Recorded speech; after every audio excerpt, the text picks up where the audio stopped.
Welcome back, guys. Well, a lot to cover today. Going to see if my mic holds up during this wind. I am down here on the Comus Beach in Casey Key. A little red tidy. No dead fish, but I can definitely smell it in the air. Don't know how long I'm going to last here. They do have warnings up letting everybody know that it is red tide season, as they're calling it now. Though the first couple of years I lived here, I don't remember there being a red tide season, but here we are. So a lot to cover. Want to start off with a lot of rumors, a lot of news coming out that, Florida is going to abolish property taxes. And I've had a lot of customers ask me about it.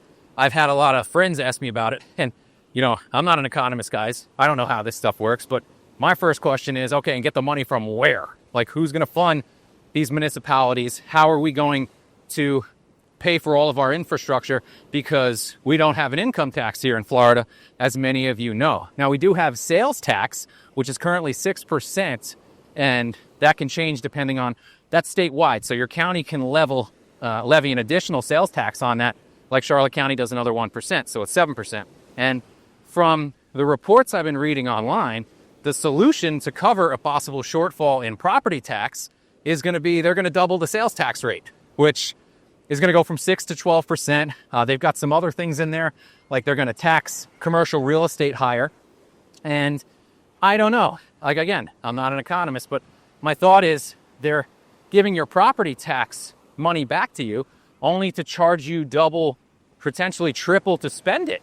And at the end of the day, it's going to cost more for everything here. That's if they leave it at 12%, which I'm not even sure they'll be able to do. I don't know if that would cover, the shortfalls for the counties. That's wishful thinking, in my opinion. Now, if they tax the commercial properties, they increase their commercial property tax, where do you think that those business owners and those commercial property owners are going to get, where do you think they're going to make that up from, guys? They're going to charge more for their goods and services to residents of Florida. So if we do away with property taxes, they're going to get you one way or the other. You're going to be paying on the other end in the form of more expensive goods from businesses that now have a higher cost as well.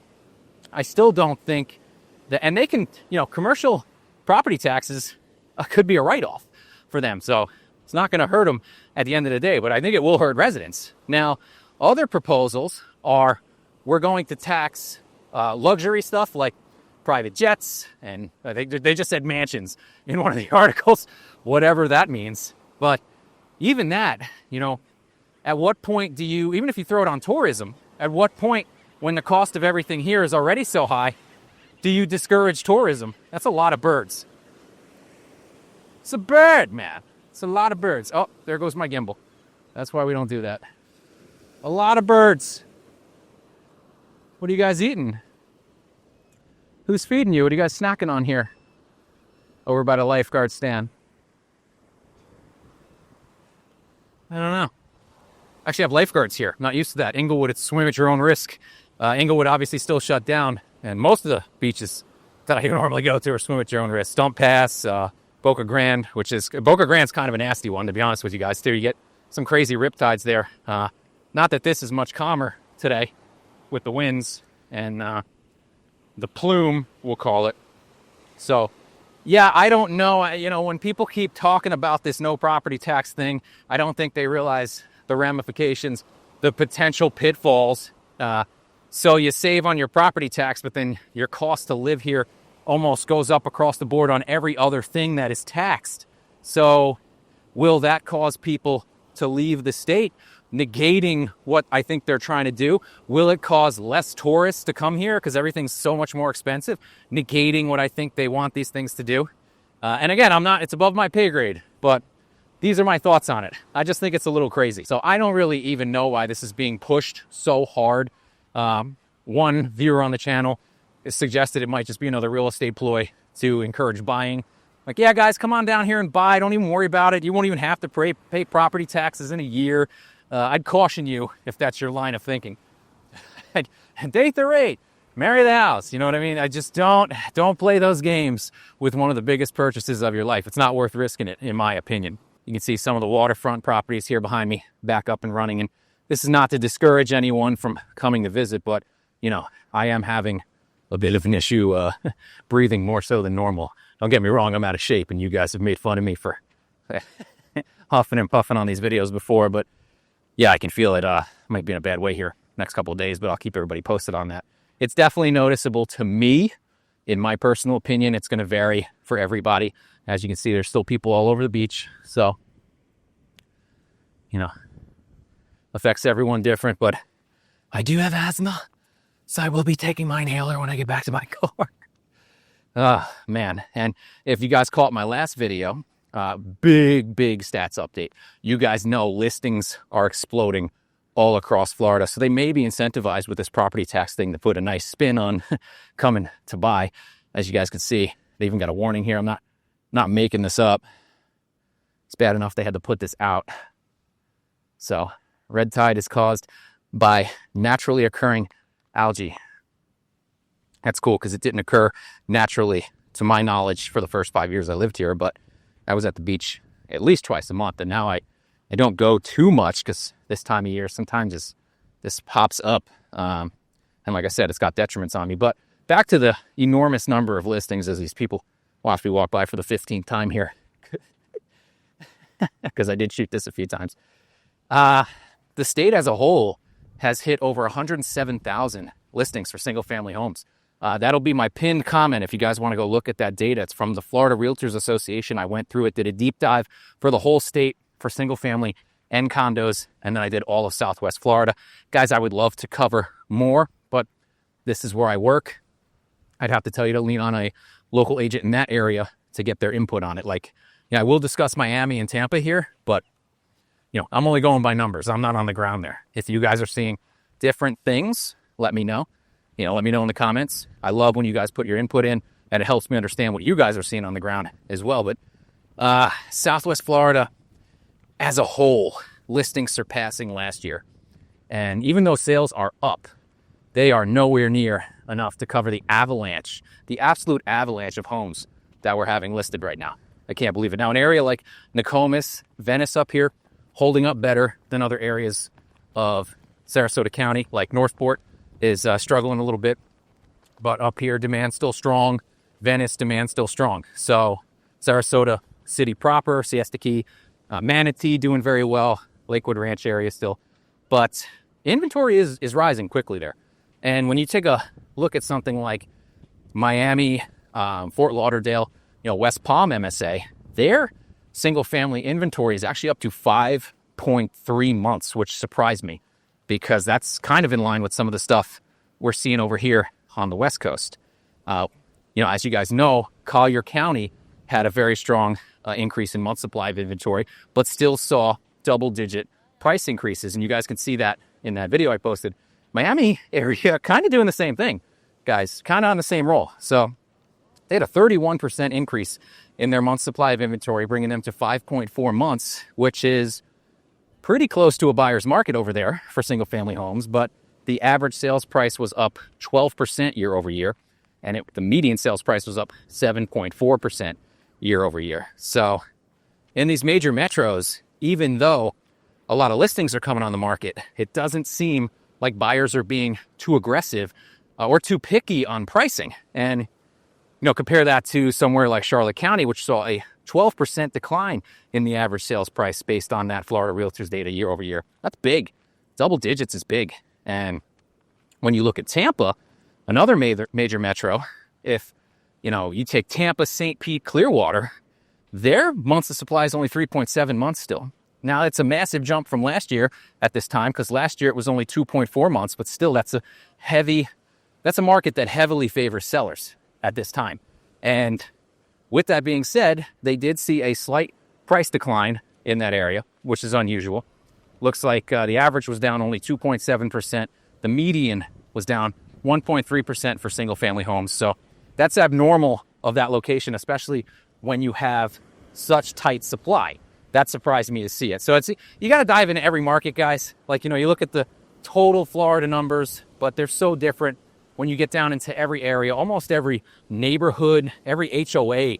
It's just so micro specific. And a lot of people like to throw broad numbers out there, but I just try to keep it real with you. It depends heavily. I mean, sometimes it's block to block in some of these communities, but the overall theme you guys see is the same. It's inventory is rapidly rising everywhere, even across the state. And when you see a number like 5.4% for Miami area's month supply, most people scoff at that, but they scoffed at it here too. Back in 2023, when I said, hey, we're almost at 6 months of inventory and we're going to list a lot more houses, this is going to lead to price declines. People laughed at me. People like, you're out of your mind. Prices don't come down. No way. Interest rates are going to drop any day and we're going back to the moon. And I said, guys, we just have too many listings for that to happen. And they're going to list more. And I suspected that eventually this would spread to the rest of the state. And it looks like in a lot of areas it has. There's been a massive uptick in inventory. So even Tampa at 3.7 months of inventory, when you consider last year it was only 2.4, and that is a 40% jump in 1 year. If that happens again in another year, things can look quite different. And again, I point to Southwest Florida. Look, it's what happened here.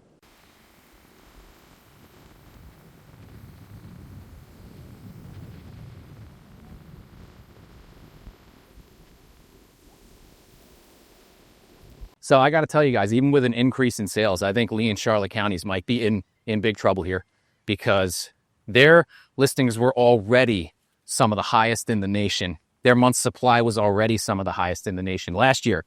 And now we've gone and surpassed that. Oh, that's rare. I never get to see the drawbridges up. That's kind of cool. I guess I'll be hanging here a few more minutes, but I never actually get to catch that. So that's nice. But yeah, I mean, that's just the reality of the situation right now. Like I've said before, even if we add no more homes, it's going to take a long, long time to sell all of these. And some people are still pricing stuff absolutely to the moon where, you know, I was showing houses again in South Gulf Cove recently, and we're talking, you know, houses that had originally been 1.3 million down at 899, down at 850, and still being overpriced in my opinion. 500 days on the market, you know, 150 days on the market, and just there's so much competition down there, especially for new construction because they built so much. I just can't see it. I just can't see it. And if in an area like that, if these properties don't sell by the end of this season, if these are not sold off by April or May, they're either going to remove them from the market or they're going to have to get really, really aggressive. And if they get really, really aggressive, that's when I think that area could see supreme price declines that are going to make these numbers look like child's play. And people ask me, why is an area like Charlotte County getting hit so bad as opposed to, you know, Sarasota or Collier? Lee is suffering tremendously as well. The issue I've always had with Charlotte, guys, is we had such a boom here. They did so many multifamily projects. They did so many single family developments. They're still doing them. You guys write in my comments. You see me doing it all the time. They're building HOAs everywhere around Charlotte County. They're still putting up multifamily apartments all up and down the Southwest coast, but they never did any commercial development here other than like restaurant chains. And there was no push to land multiple major employers. Now, Northport has a hospital going in. That could change the metrics there. But when you look at Punta Gorda, you know, their hospital was destroyed in a hurricane. It's still shut down. There's no plan to get it open. Where are people supposed to go for medical attention? They're going to drive down to Fort Myers? They're going to go into Port Charlotte? Like, that's some of the challenges. And what was supposed to be one of their major employers is going under. Sunseeker Resort was touted as a major employer for this community, which again, wage-wise, I still don't think what they were paying would support, you know, rents and and home purchasing options here. But they couldn't even make it. So, you know, as I mentioned in a previous video, they want to sell that thing off. And that's the other issue is in January, over 43% of single-family homes sold in Charlotte County were cash purchases. In December, it was 42%. And the reason for that is mortgage rates. So when you have someone local or even someone who's retired on a fixed income and they want to look in a place in Charlotte County, say they want to buy a brand new house for $350,000 and they come down here with $150,000, I mean, at the end of the day, your mortgage is probably still going to be $1,700, $1,800. especially if you've got an HOA. You know, when you factor in your insurance, HOA, put maybe a CDD in there. And I always tell people that's the starting number. That's what your mortgage is going to, that's the lowest your mortgage is ever going to be. Remember that. It's probably never going to go down. That's probably the lowest it's going to be. Expect it to go up as property taxes increase, as HOAs increase, as insurances increase. So it's not hard to see when you're starting near $2,000 a month for a housing cost, and we don't have a lot of major employers in Charlotte County, why a lot of these homes, even new construction, are sitting vacant.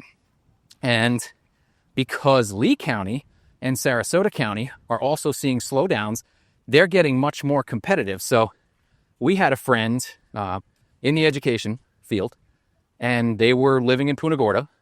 They were renting a one-bedroom apartment for $1,600 a month, which for the educational pay in Charlotte County, that's kind of tough, but they were making it work. So eventually they took a better job in Lee County, and they did get a pay raise, but now they're commuting. You're saying, okay, I live out in basically the burbs.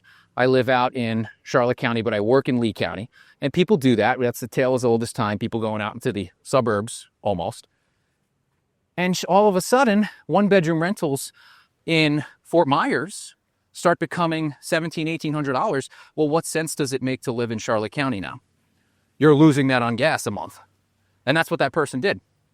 So that's what's putting so much pressure on pricing, in my opinion, in Charlotte, is not only that the job market is tough, but the other areas where there are more jobs and closer and more amenities, they're getting very, very competitive and beating out that county in rents and almost in home prices in some areas. And retirees are kind of feeling the same way there too, guys. If you saw that video, you know there was a 30% price decline year over year on condos and townhomes in Charlotte County. I have no feelings left for I'm just numb to this at this point, because last year it was double digits at this time. So it's been compounding. I have not done the actual math in a while on what I probably will do that next video to see what the peak pricing for condos and townhomes were and then where it is now, because I have to suspect that if we lost 30% in 1 year, what is it going to look like over a trailing 2-year period? So, that's just the reality of the situation. You guys know why. It's all the challenges on what it costs to carry these things. So that's why that area is getting hit the worst, in my opinion. All right, friends, that's all I got for today. If you like this video, give me a like, share, subscribe, and I'll see you next time.